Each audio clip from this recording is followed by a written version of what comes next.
My stepdad is a master sergeant in the Space Force, and then my mom is a warrant officer in the Army. Whenever we first moved to Colorado, my mom was actually deployed.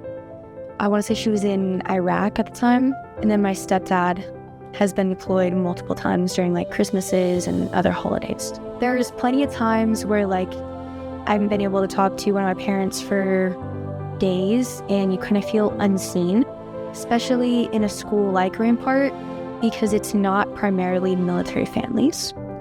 I know a lot of my friends are like, what? Like you get to do whatever you want and have less parental supervision over things, but it's really difficult because if I need advice about something or I just need to talk, there's not many people who would understand what I'm going through.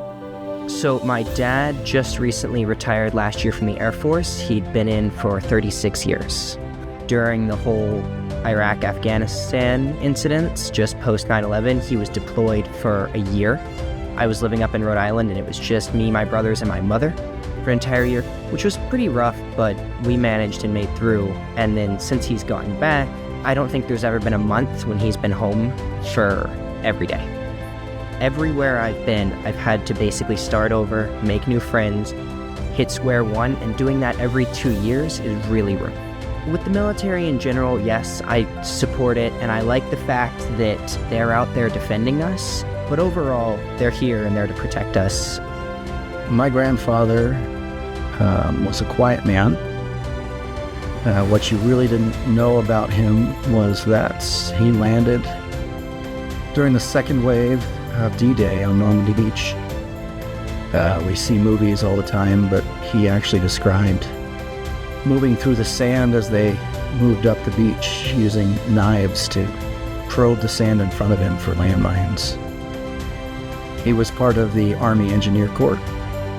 So they built bridges, they destroyed bridges, but he didn't talk about it much because a great deal of his units did not come home.